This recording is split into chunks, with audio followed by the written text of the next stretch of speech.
Welcome everybody to another great episode of the Beyond Normal podcast. I'm your host, Kenny Groom. We have a very special episode and guest. For those that have been following our journey, we have been connecting at an incredible co-working space by the name of Alchemy Co-working here in the Charlotte, North Carolina area. I've been meeting some incredible individuals, and so for this episode, I think this is a little bit different than where we normally typically go. Where we're highlighting there's a primary focus just on business. Yeah. But I've been connecting with some incredible creatives, and I have today Beth Gatlin. She is let me make sure I get this right. I want to make sure that I say this right because the bio is amazing. Beth is a soul singer who's influenced by some really incredible singers that we all grew up listening to, but she's doing some really amazing things in my local area and thinking about like how she can really build out her brand. You've got some focus on the nonprofit space as well that we're definitely going to touch on today. But without further ado, Beth, how are you doing today? I'm great. I'm happy to be here. Sounds good. We're gonna dive right into things. Obviously, this being an episode where we're focusing much more on your creative story. Can you let us know just a little bit about your background? Like what drove you to be a creative and musician in this day and time? So it's really cool to be on here because, previously I wouldn't have thought of being a musician as I own a business. So it feels really satisfying to be on a podcast like this to talk about it that way. And what got me here, I've been asked this question a couple of times in the last week, and I like the answer I've been given is my life was just awful. My life was awful and full of cycles that I did not want to be in anymore. And I came to a position where I needed to change my life and just allow everything to fall apart and rebuild. And I just was blessed enough to be in a position where I could choose anything I wanted to do within reason, that was, authentic to me. And a musician always called to me. I've always been a singer. I learned how to play guitar in 2021 and had been doing open mics, and I found a little bit of success with that. So something in me just said I could start making some money from it. And I've went from there, just making a little bit of money here and there to playing full time now, 2 years. 2 years in. That is amazing to hear because the normal thinking that when people hear of a musician is that they're broke. Yeah. Right? Yeah, Like the there's broke no musician, money yeah. in it. Starving artists. And it's really interesting because there is a whole business around just music and like maximizing the dollars that come from it. And so maybe I think historically, the platforms that promote the music have probably stripped away a lot of that value before it gets to the musician. But it feels like we're in a time now where the musician has a little bit more power. Like, how are you feeling about being a musician and being able to make your art while making sure you're getting compensated for it, if I can say it that way. Yeah. Previously, like as I was growing up as a teenager to now, like in the last 3 years or so, what I thought about music was way different. I don't think we understood just how little the musician, gets from all of the big things that come their way. Um, I just thought, if you're singing and performing locally, it has to be a hobby or a side hustle. And there was not, any direction unless you went to places like Nashville and, sought that journey to become famous. It was go big or nothing. And I mean, am I making what I want to make right now? No. But what I'm seeing are doors opening to places I didn't realize were there. It's not just about being a musician. It doesn't have to just be about being a musician. Like I can be a figure in the community, and like I have a whole creative drawer full of ways to be of service in the community. And I just happen to get started with musicianship, and that gives me so many opportunities for like communities and I go visit, what is it called? Hope Haven in Charlotte. I'm able to Mm-hmm. go and sing there. And not everything pays, but it opens up more doors for more opportunities that do pay. So Mm-hmm. there's just a networking group like Alchemy. For sure, for Yeah. sure. A shameless plug there. I'm not mad at it. I think what you're really speaking on is the time we're in now. It used to be like you said, you'd have to go to like a Nashville or like a New York to have, or like a LA to have like what the end goal of like the glitz and the glamour. Yeah. Um, it feels like now the technology and just where we're at now with music is really this like global community, right? Like Yeah. people can embrace your music here locally in where we're at, right? Yeah. In the alchemy space, Yeah. or they can connect with it, on the opposite side of the world. Yeah. And so that's amazing to see some of these shifts occur where in the past the artists didn't necessarily their music. I think the music was still traveling worldwide, but it was like the artist wasn't even aware of how big their impact can be. If that Yeah. makes sense, right? Like social media set it up to where we can control our impact enough to feel empowered. And I mean, you never know if you're going to go viral. You can buy some views and followers and things, but you can watch your impact grow and see what works and come at different angles. And have I went viral? No, not by any means. But I think what it is that we feel like artists right now, at least I do, I feel passionate and hopeful, and success feels obtainable.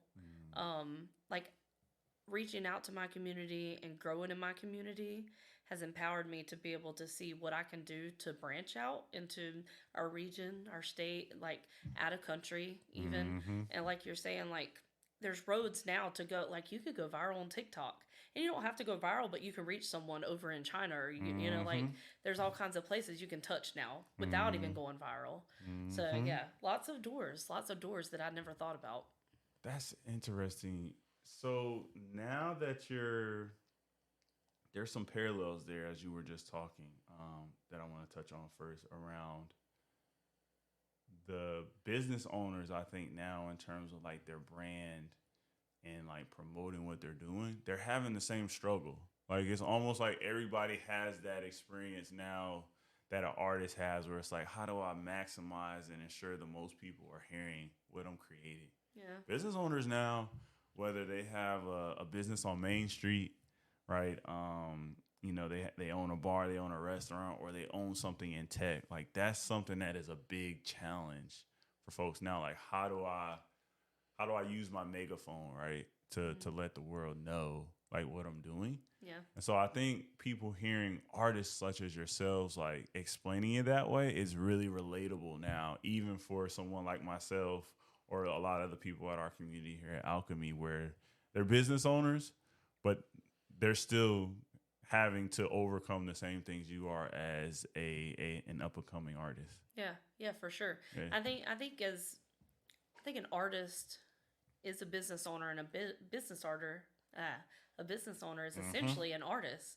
Like we're Mm-hmm. all creatives, and it's all coming from that place inside of us that gives us the visions and the desires, and is the driving force. I think we all have that. Whether you call it passion or like a gut intuition, spiritual, whatever it is that's guiding us, I think we all find that common source within us. Um, and I think especially right now, like as a business owner or as an artist, there's a real heavy call for authenticity, Oh yeah. because we can tell the difference now that we have all of this access with TikTok and Instagram, and people are really loving it and paying Mm-hmm. attention to it. We can tell when it's fake. We can tell when something's off, even if we can't put words to it. Something's off, within. Like we can just feel the lack of authenticity, and with authenticity comes like this beautiful way to sort of show the best parts of ourselves, but it's still truthful. And it's almost like empowering in a way, like on your own personal journey. Everything just comes together and it lets you be you. And Mm-hmm. there hasn't been another time that I know of that that's been possible, like on the internet. Yeah, for sure. Yeah. So you threw a word out there, which was that stood out to me was authentic. Mm-hmm. And that's a very powerful word. And you touched on this earlier as well, where you were speaking to just your life experiences, what it was. And it seems like that is a common thread for musicians, right? To take something that's could be an uncomfortable experience in life, some of the pain that you've experienced, and then make it into something that's authentic, that's relatable to people. Yeah. So, can you talk about a little bit about, if you don't mind, some of the experiences in your life that you may be drawn for inspiration now, Yeah, right? for Even sure. if they're, at the time it may have not necessarily been something you thought the best of that experience itself, but now it's allowing you to make incredible music. Yeah, plenty of things. Um, so I recently published a little ebook called "Glow Up Girl: Your Guide to Mm-hmm. Authenticity." So I'll just go back to some things I wrote in there. It's a short, like 15-20 minute read, but in it you get my story, the gist of it, the real like heavy hitters of my life, and I talk about in the summer of 2018 where I was just overcome with mental health crisis. Just depression really took over everything. I was working as a manager. I was a mom to two. I was in a very toxic relationship, and just everything crumbled. And essentially, I said, "Bye. I got to go figure this out, or I'm going to kill myself." And I Mm-hmm. hadn't told anybody anything at that point. It's the first time anybody knew something was really wrong. And so I end up getting on drugs. I go on this drug binge for a while. Um, and I just thought I was meant to die. Like, just depression really had its grip on me. And, there's years of different up and down traumas and little and big traumas and, things that could explain it. But we all have our baggage, right? Well, the Mm-hmm. baggage just got too much. And in that is where I just, right as right as I felt like I was at rock bottom and like the grave was just being dug, I just found something within inside of myself. It was just the first time I was able to turn things around and say like, "Oh, I am worthy of a different life. I don't have to stay stuck." Mm-hmm. And so as soon as I turned around and started seeing the light in whatever situation came, I was homeless. I was essentially a drug addict. I hadn't been arrested or anything, but I was on my way to either dying or getting arrested because I was making poor choices. It was just, I could turn my head and see the positive side of where I could go for the first time. So I was able to say no. I was able to ask for help, from the right people that could give me the little start that I needed. And from day one of that journey, I started writing songs. And I didn't know how Mm. to play guitar. I didn't know, I had no dreams that I would allow myself to ponder on when it came to music. But from day one, I started writing songs. And then I had a lot of growing to do at that point, coming off drugs and understanding how to take care of myself mentally. And from 2018 to 2021, I was continuing to kind of, lean on the songwriting here and there when it would come. And it's funny because as soon as I said, I'm going to really pay attention to this gift, everything changed. That same year when I decided that creativity, deserves a little attention, and it was really just to cope. As soon as I did that, everything changed. I was able to get out of the toxic relationship. It's like something clicked in my mind when I decided to do something authentic to me that was, from that creative place that a lot of people probably want to ignore because there's way more important things, right? But as soon as I said yes to that, it's like something clicked inside of me and showed me the way out and to what I was feeling called to do, which essentially was music. Mm. Yeah. And those songs I still sing. Some of those songs that I wrote before I could even play guitar, I have recorded and released. That's awesome. Yeah. That's awesome taking that experience there. And I appreciate you being vulnerable with us and sharing that part of your life and Yeah. how you were able to make it into what you're doing now. Yeah. I'm curious with the writing the book. I'm like what how does that process compare for you to writing music? There's like a very similar feeling. I'm a feeling person more than I'm a words person. And so hopefully I can convey what I really feel. Um, and essentially, it just like flows out of me. I'm a little bit hippie, a little bit woo woo and a lot spiritual. And it just feels like a God thing, honestly. Like it just comes through me because, like I can think thoughts, especially knowing my anxiety and how that attacks my thoughts and gives me all of these negative, ideas.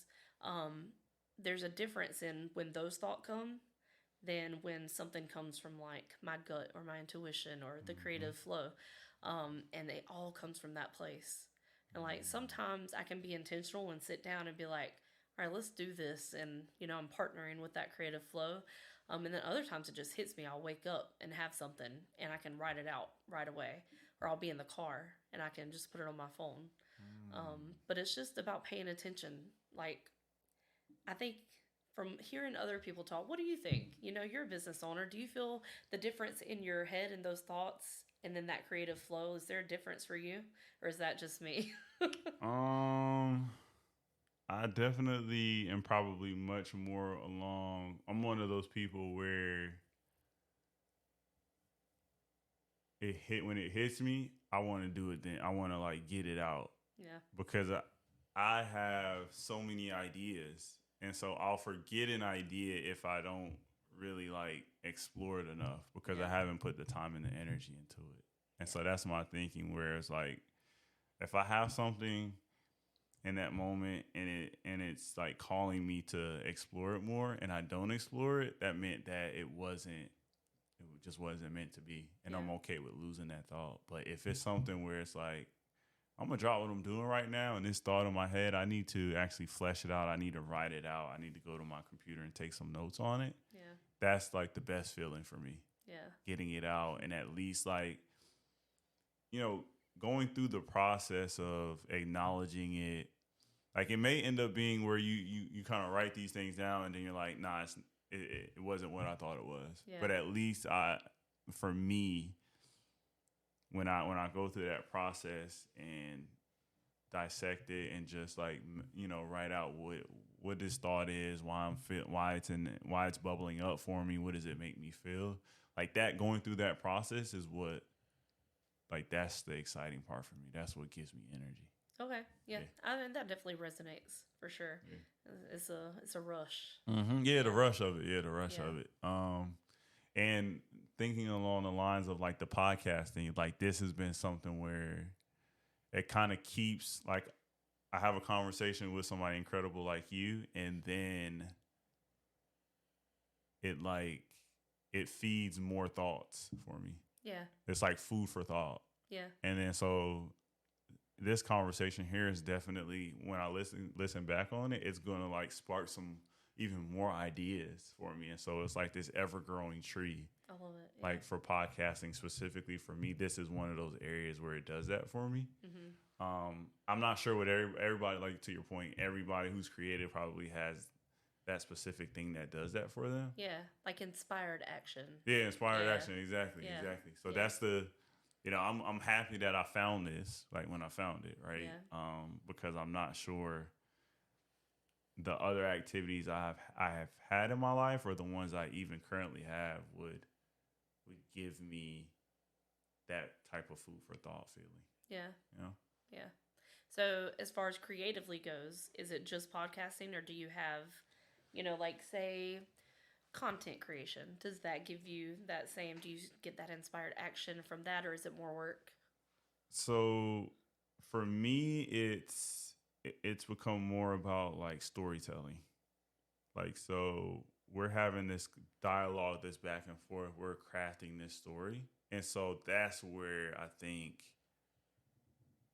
that can be applied to areas. That's why I asked you about writing the book. Like, I'm interested in that, but that's not my forte, sitting down and like actually sitting there and like going through chapter by chapter, writing it out and structuring it. I'm more the person like, let me sit here and have this amazing conversation, and I know at the end of it, it's going to be great. Yeah, that Like, makes sense. so you know what I mean? Like, Yeah. so it's just one of those things where I think now there's much more focus on like the stories that people are telling, and then that allows people to be creative in their own ways. Yeah, Like, for no sure. matter your creative element, you're trying to tell a story at the Yeah, end of the day. definitely. Like all of the people I've met through, the networking groups and stuff, I want to know all of their stories, no matter what business they're in. So yeah, definitely onto something for And then sure. they tell you a moment like when you tell me um, something about your career or just like your life in general, then I'll start to be like, well, where was that in the arc of Beth? Yeah. Like, tell me like where in the story this was. What did it do for you? What did it feel for you? Right? Like your life is really a movie. Like our lives are really movies. I think. Yeah. Yeah, I definitely live that way. Mm-hmm. I definitely do. I'm not dramatic. I don't think. Maybe my family would say I am, but I don't mean I'm dramatic. But in my head, I just want to romanticize everything, and I want to feel everything. And sometimes I have to like force, the feelings, not force, but create the feelings. Mm-hmm. If I let the world create the feelings, they ain't always fun. Yeah, for sure. So I think I tend to live in a movie inside of my head. I romanticize everything I possibly can. And if it's hard, I probably am a little dramatic on the inside, and then I go and be dramatic alone. Mm. Let the hard pass for a little bit in my alone time, and then go back.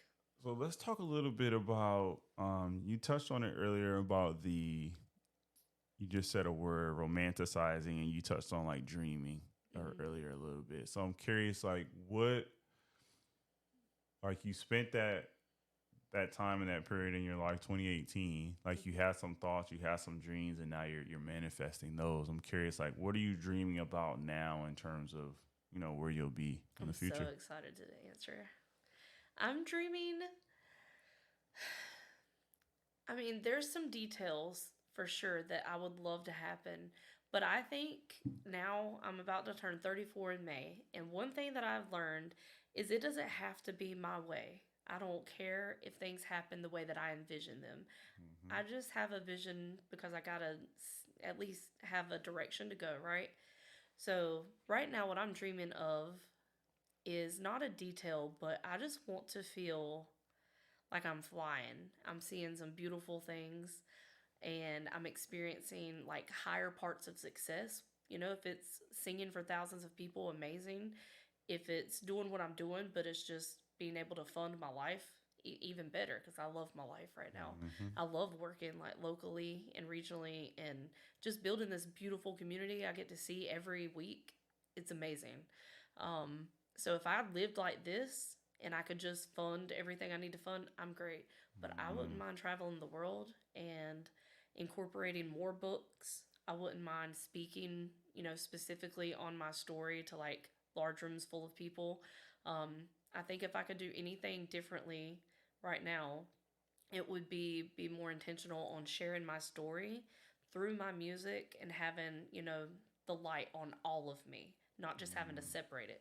Sometimes I get to talk and that's great, and I don't want to force those opportunities just yet. I'm working on some ideas maybe that'll help that, but I have this like show inside my mind that I'm hoping to create where I'm singing and sharing, and there's inspiration and lessons to learn, but I feel like, emotionally, there's something beautiful and powerful about feeling someone else's healing. And I Mm-hmm. have like a whole full circle thing to offer, and maybe someone else can experience that. And whether it gives them hope or maybe, truly helps them heal in that moment, whatever, I think there's some powerful things in sharing that side. So I'm looking to share that a little bit more. I like that. Yeah. I like that.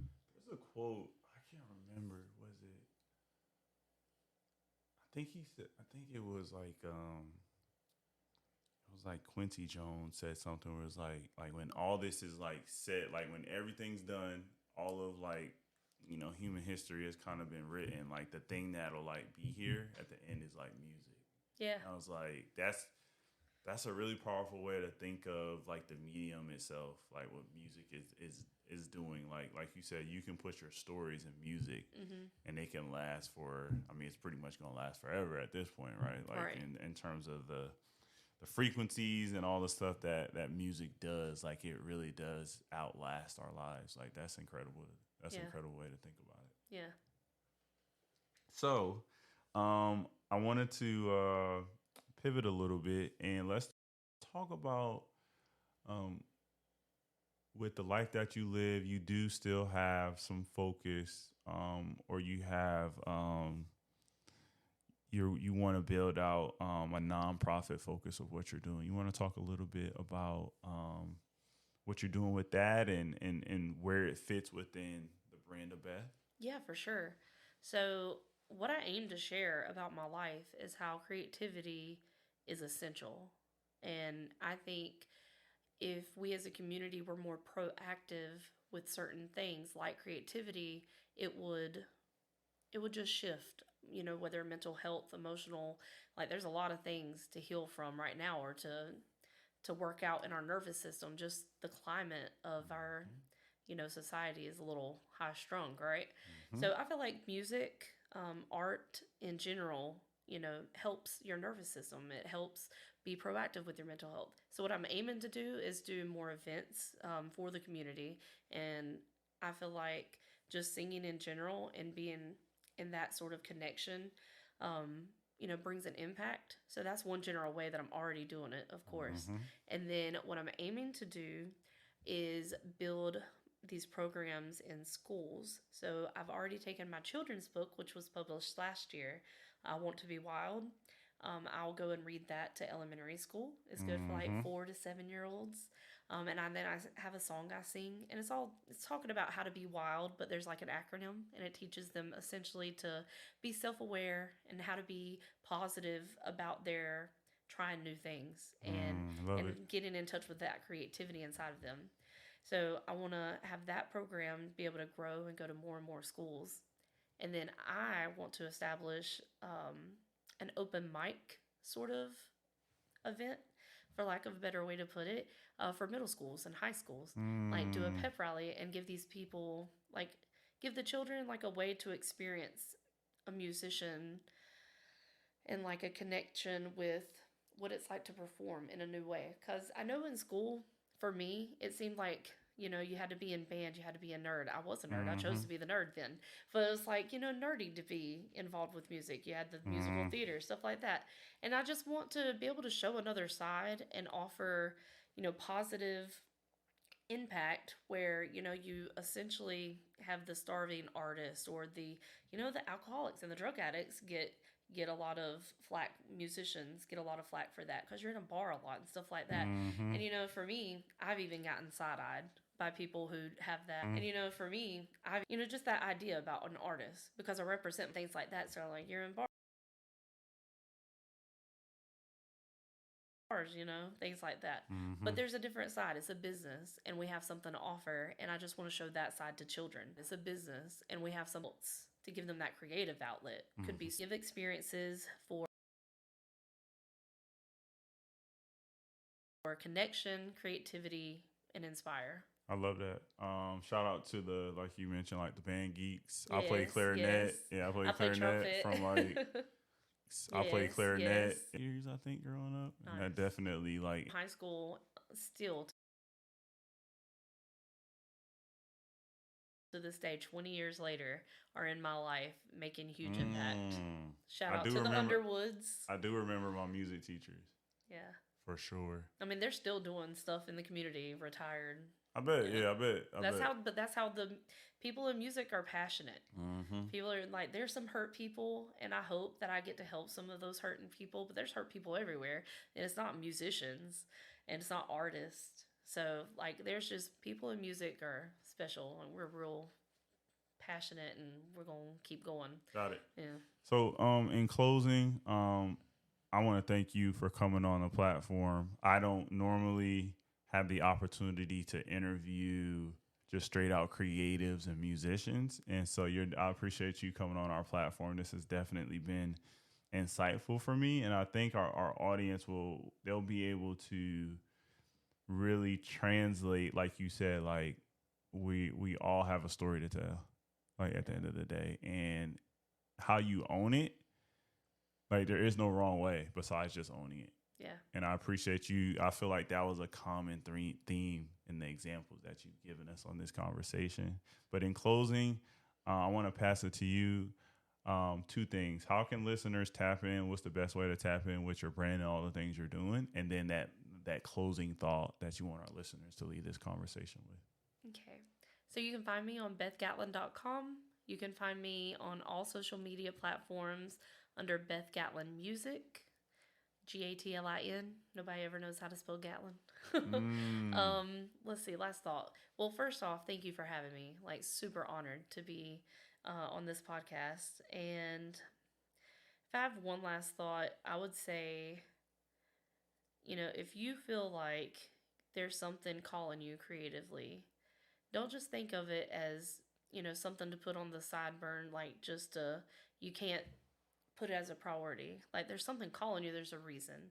Even just to write it out, there's a reason. Get it out of you. I heard Brene Brown speaking Mm-hmm. today, and that's what I'll leave you with. She said creativity left unfinished, left what's the word? If you don't pay attention to it, it's not benign. Like it will metastasize. How do you say that? Metastasize. Oh, I think I know what you're saying. And it'll manifest as, depression, Mm-hmm. anxiety. It's going to be something negative.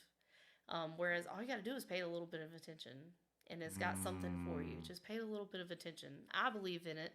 I believe in you, whoever you are. I think this is worth paying attention to. Yeah. Either way it grows, Yeah. you determine which Yeah. way it grows. Yeah. I love that. Well, thank you for leaving us on that thought, food for thought for our listeners to close out with. And for those that have been tuning in, thanks for tuning in to another great episode of the Beyond Normal podcast.